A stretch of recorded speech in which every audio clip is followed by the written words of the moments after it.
तो hello everyone, good afternoon. कैसे हो आप सभी लोग? आशा करता हूँ सारे के सारे मजे में होंगे, ठीक होंगे। बच्चों, आज की जो ये क्लास है ये बहुत ही इंपॉर्टेंट क्लास है और इसके अंदर आज मैं आप लोगों को कराने वाला हूँ फ्लैमिंगो के जो मोस्ट इंपॉर्टेंट एमसीक्यूज हैं प्रोस वाले सेक्शन के। और चिंता करने वाली कोई बात नहीं है, पोम्स वाले सेक्शन के जो होंगे वो भी आप लोगों को 6 बजे मिल जाएंगे। बस एक छोटा सा काम करना है आप लोगों को, और वो ये है कि आपको वीडियो को जल्दी से लाइक कर देना है ताकि आपके सहपाठियों के पास भी ये वीडियो जल्दी से जल्दी पहुंच जाए। तो जल्दी से स्टार्ट करते हैं बच्चों। लेकिन उससे पहले एक इंपॉर्टेंट बात बता दूं, अगर तुम में से कोई भी ये है कोई भी ऐसा बच्चा है जो सोच रहा है कि यार फर्स्ट टर्म की प्रिपरेशन अच्छे से नहीं हो पाई है, केमिस्ट्री फिजिक्स या कोई भी सब्जेक्ट जाए, अगर आप कॉमर्स से हो या आर्ट्स से हो, आपका वो अच्छे तरीके से प्रिपेयर नहीं हो पाया है और अभी भी आप एक लास्ट होप ढूंढ रहे हो, तो आप चाहो तो अनअकैडमी प्लस का सब्सक्रिप्शन ले सकते हो। प्लस में आप लोगों के नए नए बैचेस स्टार्ट हो रहे हैं जो टर्म 1 की प्रिपरेशन करा रहे हैं। 18 अक्टूबर से भी नए बैचेस स्टार्ट हो रहे हैं, तो आप उसमें एनरोल करके क्या कर सकते हो, अपना पूरा सिलेबस टर्म 1 का कंप्लीट कर सकते हो और बहुत अच्छे मार्क्स भी स्कोर कर सकते हो, है ना। और अगर आप 12th क्लास में 6 मंथ्स का सब्सक्रिप्शन लेते हो तो 6 मंथ्स का सब्सक्रिप्शन आपका खाली 10,000 रुपीज का होता है, जिसमें आपको मेरा जो ये कोड है SUTH10 ये लगाने पे 1000 का ऑफ मिल जाता है। तो आप 9,000 रुपीज में अपनी पूरी 6 मंथ्स की प्रिपरेशन कर सकते हो, जिसमें सारे के सारे सब्जेक्ट्स कवर अप कर सकते हो। और मोस्ट प्रोबेबली मेरा भी प्लस बैच अगले महीने से जो स्टार्ट होगा 12th के लिए, उसमें भी पार्टिसिपेट कर सकते हो। लेकिन कोड को लगाना बिल्कुल भी भूलना नहीं है, 10% ऑफ के लिए, है ना। चलो भाई, आगे बढ़ते हैं बच्चों। अगर किसी को नहीं पता मेरा नाम क्या है, तो मेरा नाम है सुमित ठाकुर, मैं हूं आप लोगों का इंग्लिश एजुकेटर। और बच्चों, हमारी एक रिवीजन सीरीज चल रही है जिसका नाम है 20 डेज प्लेज, ठीक है। और आज कल उस सॉरी, मैं क्या बोल रहा हूँ आज उसकी 3rd क्लास होने वाली है जो कि डीप वाटर पे होगी, ठीक है, आज रात को 10 बजे। और ऑलरेडी 2 क्लासेस हो चुकी हैं, तो एक बार प्लेलिस्ट को चेक कर लो। प्लेलिस्ट का लिंक आपको मोस्ट प्रोबेबली डिस्क्रिप्शन बॉक्स में मिल जाएगा, या आप डायरेक्टली प्लेलिस्ट पे जाके भी चेक कर सकते हो। तो आपको वो 20 डेज प्लेज जो है वो जरूर कंप्लीट करनी है, अगर आप बहुत ही अच्छे मार्क्स जो है अपने एग्जाम्स में लाना चाहते हो, ठीक है। और अनअकैडमी का टेलीग्राम चैनल ज्वाइन कर लो, उसका लिंक नीचे डिस्क्रिप्शन बॉक्स के अंदर है, क्योंकि उसके मदद से क्या होगा कि तुम्हें सारी की सारी क्लासेस की अपडेट्स मिलती रहेंगी। जो भी हमारी क्लासेस आती हैं उन सब की अपडेट्स आप लोगों को मिलती रहेगी, ठीक है। और अगर कोई बच्चा ऐसा है जो एक ऐसा प्लेटफॉर्म ढूंढ रहा है जहां पे वो अपने लेटेस्ट पैटर्न के हिसाब से अपनी प्रैक्टिस कर सके, और सबसे इंपॉर्टेंट बहुत सारे बच्चों के साथ एक साथ कंपटीशन करना चाहता है, तो बच्चों अनअकैडमी इमर्ज जो है वो एक बहुत ही अच्छा टेस्ट है, जिसकी मदद से आप ऑल इंडिया रैंक देख सकते हो अपनी, कि भाई हजारों स्टूडेंट में आपकी क्या रैंक आ रही है। आपकी डिटेल परफॉर्मेंस रिपोर्ट आप लोगों को मिलती है, तो आप उसमें पार्टिसिपेट कर सकते हो। और जो नया वाला टेस्ट है बच्चों वो भी आप लोगों का इस वीक के अंदर होगा, तो मेक श्योर आप उसके लिए एनरोल कर लो जल्दी से जल्दी। जितना जल्दी हो सकता है आप उतनी जल्दी अपने आप को एनरोल कर लो। नीचे डिस्क्रिप्शन बॉक्स में लिंक है, तो आप एनरोल कर सकते हो। ये पिछले वीक का टेस्ट है, तो अब इसके बाद नया टेस्ट होगा और मोस्ट प्रोबेबली 1 या 2 दिन में वो स्टार्ट होने वाला है। तो नीचे डिस्क्रिप्शन बॉक्स में लिंक है इमर्ज का, उस पर क्लिक करके आप एनरोल कर सकते हो। और मेरा कोड यूज कर लेना जो कि है SUTH10 एनरोल करते हुए। और जो टेस्ट है वो बिल्कुल फ्री है। तो बच्चों, अब हम बात करते हैं अपने क्वेश्चंस की, कौन से क्वेश्चंस हैं जो हमें करने हैं। तो मैं आपको साथ के साथ आंसर्स भी बताते रहूंगा। आप चाहो तो हमारे जो क्वेश्चंस हैं उनका स्क्रीनशॉट भी ले सकते हो, और it will be highly helpful for all of you, ठीक है। तो सबसे पहले बच्चों देखो, लास्ट लेसन जो चैप्टर है उसके कुछ क्वेश्चंस हैं जो यहाँ पे हैं, ठीक है। जैसे फ्रेंड्स जो था, जो हमारे चैप्टर का सेंट्रल कैरेक्टर है, वो स्कूल को स्किप करके किस चीज के बारे में सोचा करता था करने का, तो वो बर्ड्स के एग्स को कलेक्ट करने का सोचता था। दूसरा है कि जो फ्रेंड्स था वो किस चीज पे डिपेंड कर रहा था, ठीक है, अपनी क्लास में एंटर करने के लिए। जब मतलब लेट हो जाता था वो किस चीज पे डिपेंड किया करता था, तो वो कमोशन, जो क्लास में कमोशन मतलब जो शोर शराबा होता है वो उस पर हमेशा डिपेंड किया करता था, है ना। लेकिन उस दिन तो सब कुछ शांत था जिस दिन की ये बात है ना। तीसरा क्वेश्चन है बच्चों, एमएमएल को एक रूल स्विंगिंग टीचर बोला गया है, या मैं कहूँ यहाँ पे रूल विल्डिंग टीचर भी हम कह सकते हैं, या मैं कह सकता हूँ हार्ड टास्क मास्टर बोला गया है। क्यों बोला गया है? क्योंकि वो सच में एक हार्ड टास्क मास्टर है। तो यहाँ पे करेक्ट आंसर क्या होगा? He is a hard task master. तो वो कहीं ना कहीं बहुत ही तुड़ाई करते हैं बच्चों की, बहुत पिटाई करते हैं, है ना, अगर बच्चे लेट आते हैं या गलत आंसर देते हैं, इसीलिए उनको हार्ड टास्क मास्टर बोला गया है। अगला है बच्चों, फ्रेंड्स जो है उसका ये मानना है कि will they make them sing in German even the pigeons, what would this mean, ठीक है। तो यहाँ पे 4 चीजें हमारे को दे रखी हैं ऑप्शन में। तो आप लोगों को ये पता होना चाहिए कि ये स्टेटमेंट कब आई थी। ये स्टेटमेंट तब आई थी जब friends was not ready to accept the fact कि अब से जर्मन पढ़ाई जाएगी और वो फ्रेंच लैंग्वेज को नहीं पढ़ पाएगा, है ना। तो वो ये बात बोलता है कि क्या ये जो कबूतर छत पे बैठे हुए हैं वो उनको भी बोलेंगे कि तुम जर्मन लैंग्वेज के अंदर बोलो। तो वो यहाँ पे जर्मन्स को पावरलेस दिखाना चाहता है ना इस चीज से। अगला है बच्चों एमएमएल का मोशनलेस पोस्चर क्या दिखाता है, फीलिंग ऑफ नॉस्टैल्जिया, क्योंकि वो अपने माइंड में याद कर रहे होते हैं पुराने मोमेंट्स को। अगला क्या है भाई, मोरल क्या है अल्फोंस डॉडेट जो इस चैप्टर के थ्रू कन्वे करना चाहते हैं वो है कि हमें आगे के लिए चीजों को डिले नहीं करना चाहिए, जिसको प्रोक्रेस्टिनेशन भी कहा जाता है।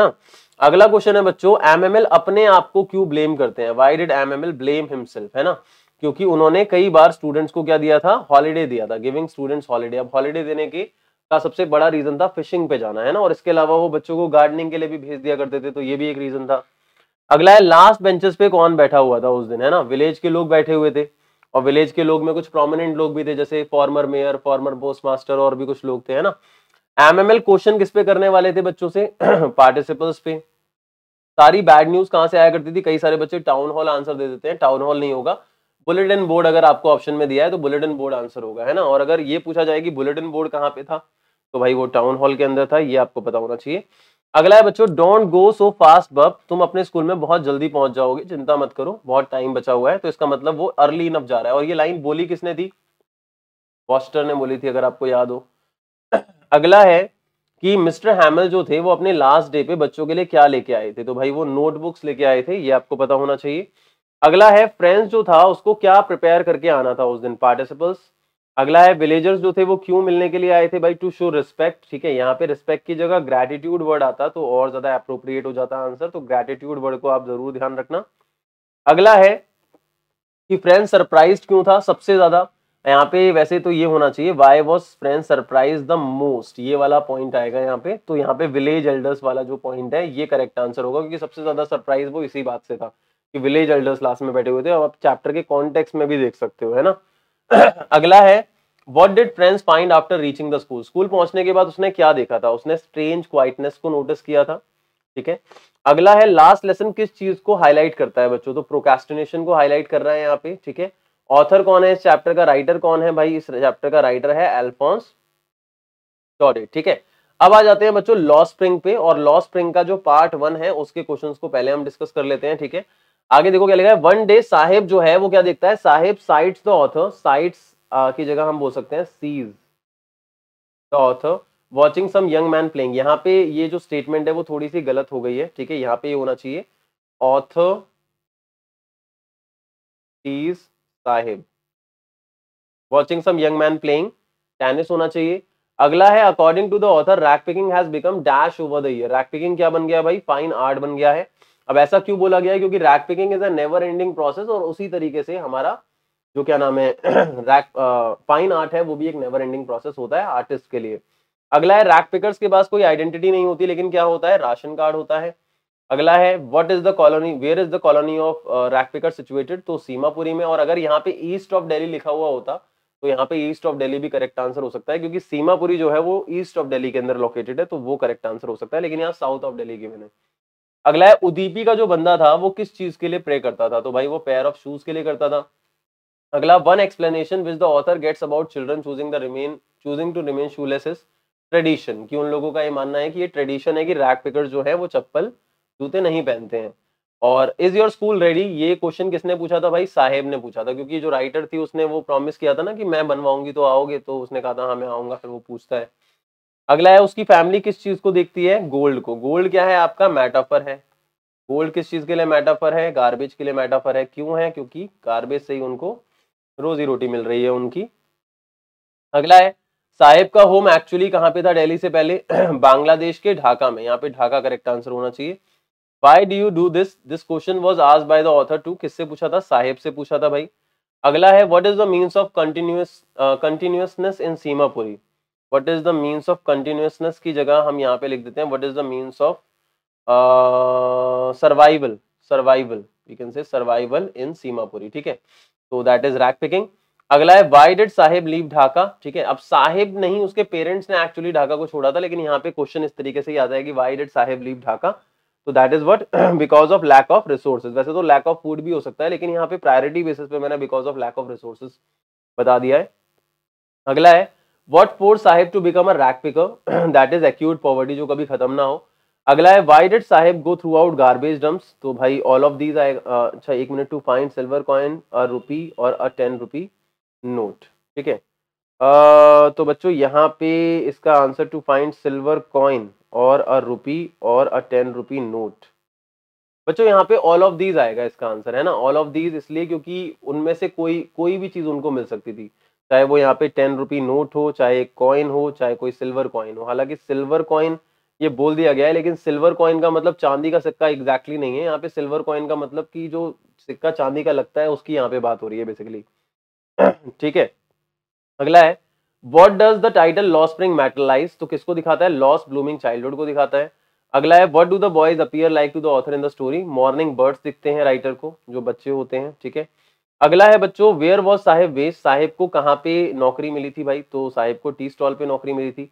और कितने रुपए मिलते थे उसे, 800 रुपए मिलते थे, ये आपको पता होगा। अगला है why did Saheb Alam not go to school, Saheb जो था वो स्कूल क्यों नहीं जाता था, है ना, क्योंकि not interested, he had no money to pay fees. बच्चों ये वाला आंसर यहाँ पे करेक्ट होना चाहिए, he had no money to pay fees, ये मेन आंसर होगा यहाँ पे। ठीक है, अगला है what was Saheb looking for, तो भाई यहाँ पे गोल्ड होना चाहिए, कॉइन्स नहीं आएगा। बच्चों के लिए भी गोल्ड का ही रेफरेंस है और बड़ों के लिए भी गोल्ड का ही रेफरेंस है, इसको ध्यान रखना। नेक्स्ट है according to the author what was garbage for the children, की बच्चों ये जो ऑथर है उसके लिए, उसके अकॉर्डिंग जो गार्बेज है वो बच्चों के लिए क्या है, तो that is basically a wonder, ये करेक्ट आंसर होगा। ठीक है, आई होप यहां तक आप लोगों को समझ में आ गया होगा, मेरी बात जो है वो पल्ले पड़ी होगी। और बच्चों मैं जैसे फ्लैमिंगो के ये क्वेश्चंस लेके आया हूं, वैसे क्या नाम है, प्रोस के लेके आया हूं, वैसे ही पोम्स के भी शाम को 6 बजे आएंगे। तो पोम्स के भी क्वेश्चन एक बार एक झलक देख लेना, इससे फायदा आप लोगों को ये होगा कि आपको ये कंफर्म होते रहता रहेगा, रिवाइज होते रहेगा कि आपको कितना आता है और कितना नहीं आता है। ये बहुत बहुत बहुत ज्यादा इंपॉर्टेंट चीज है। अब यहाँ पे मैं आप लोगों को अनअकैडमी के सब्सक्रिप्शन फीचर्स के बारे में बच्चों बताना चाहता हूँ। जो भी बच्चे अनअकैडमी के सब्सक्रिप्शन को लेके कंफ्यूज हैं, मैं उनके सारे डाउट्स को क्लियर कर सकता हूँ। अगर आपको कोई भी डाउट होता है तो आप मुझे टेलीग्राम पे मैसेज कर सकते हो और मैं आपको गाइड करूंगा सब्सक्रिप्शन को लेके, है ना।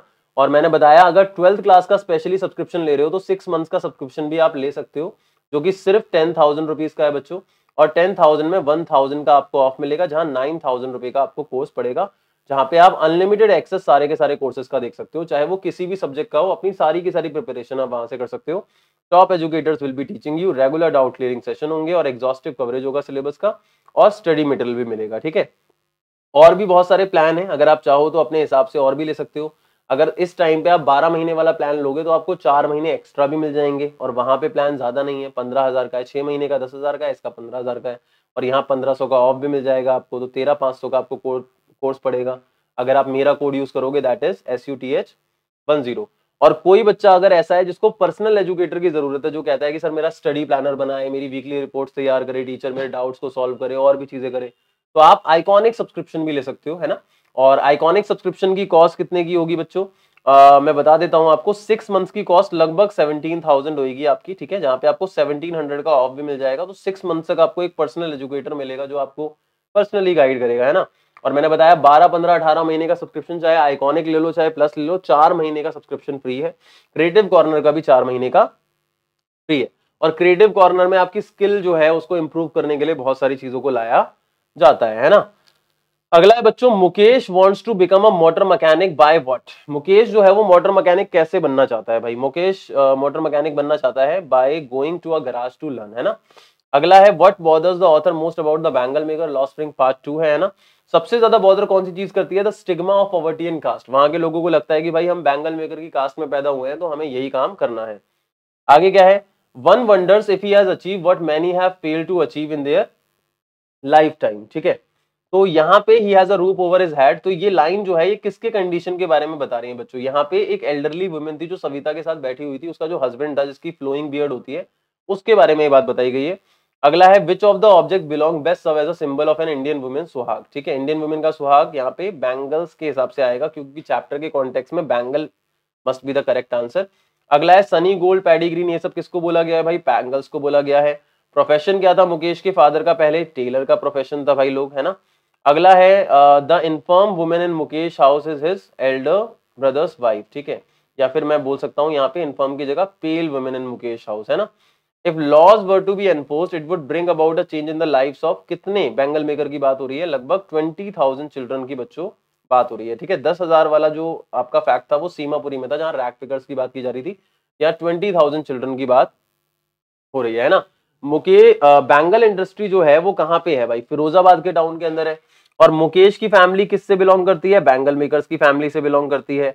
आगे मुकेश का ड्रीम क्या है भाई, मुकेश का ड्रीम क्या है, जल्दी बताओ, मुकेश का ड्रीम क्या है, मोटर मैकेनिक बनना।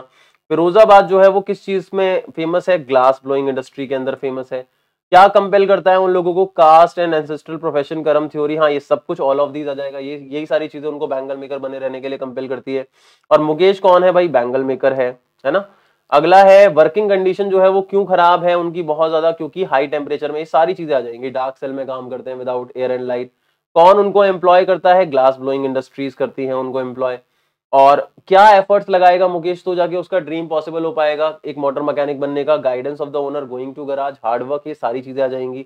मुकेश का एटीट्यूड कैसे डिफरेंट है अपनी फैमिली से, क्योंकि वो डेयरिंग है, ठीक है, बीइंग डेयरिंग, ये मेन होना चाहिए यहाँ पे आंसर, ठीक है, कावर्ड तो होगा ही नहीं। अगला है सिटी ऑफ फिरोजाबाद किस चीज के लिए फेमस है भाई, वो बैंगल्स के लिए फेमस है, ठीक है, सीधी सी बात है, रैक पिकर्स के लिए तो नहीं है ना। अब डीप वाटर चैप्टर के क्वेश्चंस बच्चों देख लेते हैं। तो यहाँ पे देखो, at the end of the experience Douglas को कैसा फील होता है भाई, रिलीज फील होता है, ये कॉन्टेक्स्ट के हिसाब से ये रिलीज वाला आंसर करेक्ट होना चाहिए। All we have to fear is fear itself, ये किसने बोला है, प्रेसिडेंट रोजवेल्ट, जो कि एक फ्रेंड भी थे विलियम डगलस के। विलियम डगलस का पूरा नाम क्या है, विलियम ओ डगलस, जिसकी फुल फॉर्म है William Orwell Douglas. What do you think you can do to me, ये वर्ड डगलस ने किसको बोले हैं भाई, अपने टेरर को बोले हैं, ठीक है, जब वो स्विम कर रहा था वहां पे क्या नाम है, सॉरी लेक वेंटवर्थ इन न्यू हैम्पशायर के अंदर, है ना। व्हेनेवर टेरर स्ट्रक अगेन, तो वो क्या करता था, टेरर से बात करता था, ठीक है। अगला है डगलस जो था had to recurrent exhaling and inhaling exercise, कितने टाइम करता था वो, 100 टाइम्स तक करता था। और वो पूल में कितना प्रैक्टिस करता था भाई, 5 डेज अ वीक प्रैक्टिस करता था। अगला है after being haunted bye fear for many year, Douglas ने डिसाइड किया था कि वो स्विमिंग सीखेगा, और किसकी हेल्प ली थी, इंस्ट्रक्टर की। व्हेन ही रीगेन कॉन्शियसनेस, तो वही shook and cried and didn't eat anything, ये वाला आंसर होगा यहाँ पे। इसके अलावा वो कितनी बार गया था नीचे की तरफ और वापस ऊपर आया था, थ्राइस, ठीक है। Water in the pool had a dirty yellow tinge, ये भी कॉन्टेक्चुअली करेक्ट होना चाहिए आपका, जब आप कॉन्टेक्स्ट को पढ़ोगे तो आपको ये लाइन वहां पे दिख जाएगी। अगला है when Douglas tried to wail, जब वो रोने की कोशिश करता है, जब वो चिल्लाने की कोशिश करता है, तो नो साउंड केम आउट, ये होना चाहिए, नो साउंड केम आउट, है ना। और 9 फीट उसको कितने लग रहे थे भाई, 90 फीट लग रहे थे। आगे बढ़ते हैं, दो डगलस वॉज फ्राइटेंड, ये चैप्टर में से है, he was not out of his wits, मतलब उसकी इंटेलिजेंस पूरे तरीके से काम करना बंद नहीं करती, वो कोशिश करते रहता है बाहर आने की। डगलस कॉल्स हिम, यहाँ पे हिम मतलब जिस बंदे ने उसे धक्का दिया था उसकी बात हो रही है, उसे ब्यूटीफुल फिजिकल स्पेसिमेन बोला था, क्यों बोला था, क्योंकि उसकी मस्कुलर बॉडी थी। और जो मिस फॉर्चून था वाईएमसीए पूल का, ये कब हुआ था, ठीक है, जब वो अलोन था बच्चों, जब वो अलोन था, पूल के पास में अकेला बैठा हुआ था। और जो इंसिडेंट था चाइल्डहुड का, वो कहाँ पे हुआ था, कैलिफोर्निया बीच में हुआ था। और वो उस टाइम पे कितने साल का था, 3 या 4 साल का था। पूल का जो डेप्थ था एट द डीपेस्ट एंड वो कितना था, 9 फीट, जो कि डगलस को कितना लग रहा था, 90 फीट लग रहा था। अगला है his mother warned him for swimming in the Yakima river because it had many people had drowned there, ठीक है, कई सारे लोग वहां डूबे थे, इसीलिए उसकी मम्मी ने वहां जाने के लिए मना किया था। Writer decided to learn to swim when he was about, कितना भाई, उसने कब सोचा था, 10 और 11, वाईएमसीए पूल में जाके सीखने का तभी सोचा था ना, क्योंकि बाद में तो वो गिवन ही नहीं है कि कितने साल का था जब उसने इंस्ट्रक्टर को हायर किया है। और विलियम डगलस किसका फ्रेंड था भाई, प्रेसिडेंट रोजवेल्ट का फ्रेंड था, है ना। तो आई होप बच्चों ये सारे के सारे क्वेश्चंस आपको समझ में आ गए होंगे। सबसे इंपॉर्टेंट चीज यहाँ पे एक बताना चाहूंगा मैं, और वो बहुत बहुत बहुत बहुत ज्यादा इंपॉर्टेंट है, उस पर सबसे ज्यादा ध्यान देना, ठीक है बच्चों। मैं बहुत सारी स्पेशल क्लासेस लेके आ रहा हूँ, जो कि अनअकैडमी के लर्निंग ऐप पे लेके आ रहा हूँ, और वो तुम्हारे लिए ना बहुत ज्यादा बेनिफिशियल है। अगर तुम सच में चाहते हो कि 40 में से 40 मार्क्स स्कोर करो, तो स्पेशल क्लासेस जितनी भी अनअकैडमी के लर्निंग ऐप पे होने वाली है, उनको तो किसी भी कीमत पे मिस नहीं करना है। और अगर तुमने अभी तक अनअकैडमी का लर्निंग ऐप इंस्टॉल नहीं करा है, तो नीचे डिस्क्रिप्शन बॉक्स के अंदर देखो, आपको एक लिंक मिलेगा मेरे प्रोफाइल का, उसे खोलना और फिर उसे फॉलो करना। और फॉलो करने के बाद मेरी क्लास जो भी आने वाली है, नेक्स्ट वेडनेसडे को मेरा फ्लैमिंगो का भी पूरा एक मैराथन होने वाला है ना, प्रोस वाले पार्ट का। तो आप क्या कर सकते हो, आप उसे ओपन करके फिर अनलॉक कर सकते हो क्लास को अनलॉक करने के लिए आप इस कोड को यूज कर सकते हो, जो कि है SUTH10। और भी बहुत सारे बेनिफिट आपको वहां मिलेंगे, जैसे इमर्ज वाला जो टेस्ट है वो भी आप अनअकैडमी लर्निंग ऐप पे दे पाओगे। तो ये सारी की सारी चीजें आपको मिलेंगी। तो मेक श्योर बच्चों जल्दी से आप ऐप को इंस्टॉल कर लो और इस कोड को यूज कर लेना। और सबसे इंपॉर्टेंट चीज इसके अलावा जो एक और है, वो ये है कि बच्चों इस वीडियो को जितना ज्यादा शेयर हो सकता है ना, उतना ज्यादा शेयर करो। और इंपॉर्टेंट कि भाई 20 डेज प्लेज जो मैं चला रहा हूँ, वो तुम सब लोगों के लिए चला रहा हूँ, और मैं चाहता हूँ कि मैं मैक्सिमम नंबर ऑफ स्टूडेंट से जुड़ सकूं। इसीलिए अपने भाई बहनों को, ठीक है, पड़ोसियों को, पड़ोसियों के पड़ोसियों को, अपने दोस्तों को, अपने स्कूल मेट्स को, अपने ट्यूशन मेट्स को, सभी लोगों को 20 डेज प्लेज के बारे में बता दो, क्योंकि इस प्लेज के साथ मेरा ये मानना है कि आप लोगों के मार्क्स 40 में से 40 टर्म 1 के अंदर जरूर आएंगे। ठीक है, तो थैंक यू सो मच बच्चा लोग। ठीक है, और इसके अलावा दूसरी एक और चीज मैं यहाँ पे बताना चाहूंगा बच्चों, अगर आप अनअकैडमी का सब्सक्रिप्शन लेते हो तो आप लोगों को बहुत सारे बेनिफिट्स मिलते हैं, जिनमें से एक बहुत ही अच्छा बेनिफिट होता है, वो है अनअकैडमी आस्क का डाउट का फीचर, जहाँ पे आप अनलिमिटेड डाउट्स पूछ सकते हो किसी भी टाइम पे। एग्जैक्ट मैचेस आपको क्वेश्चन के मिलते हैं, होमवर्क में भी आपको असिस्टेंस मिलती है, और जैसा कि मैंने बताया 6 महीने वाला सब्सक्रिप्शन सबसे बेस्ट रहेगा अभी के लिए। आपको बस अपने डाउट की पिक्चर लेनी होती है, गैलरी से सिलेक्ट करके फिर सब्जेक्ट कैटेगरी डाल के भेजना होता है, और आपको बहुत बहुत जल्दी आंसर मिल जाता है। और 18 अक्टूबर से बच्चों नए नए बैचेस स्टार्ट हो रहे हैं, जो कि कॉमर्स, आर्ट्स, साइंस तीनों के लिए हो रहे हैं, इवन टर्म 1 टर्म 2 दोनों के लिए हो रहे हैं। तो जल्दी से ले लो, चाहे आप 11 से हो चाहे 12 से हो, जल्दी से सब्सक्रिप्शन ले लो। और ये कोड जरूर यूज करना SUTH10। अगर कोई 11 का बच्चा इस वीडियो को शुरू से देख रहा है बाद में, ठीक है, तो भाई 11th में ही ले लो सब्सक्रिप्शन, अगर थोड़ा बहुत टाइम बचा है तो अभी ले लो, ज्यादा फायदेमंद रहेगा। चैनल को सब्सक्राइब कर दो, बेल आइकन को हिट कर दो, वीडियो को लाइक शेयर कर दो, और सुमित भैया की गैंग जो है वो हमेशा शाउट आउट देती है ना। और कमेंट सेक्शन में बताओ तुम्हें मेरी क्लासेस से कितना ज्यादा प्यार है, मैं देखूंगा कि किसने लास्ट वाली स्लाइड तक किसने वीडियो को देखा है। तो कमेंट सेक्शन में बताओ तुम्हें इस क्लास से कितना ज्यादा प्यार है। तो बच्चों मिलके करेंगे एग्जाम को crack, let's crack it. Thank you so much for watching this video. बच्चों वीडियो को लाइक और शेयर जरूर करना। Thank you so much, bye bye, take care.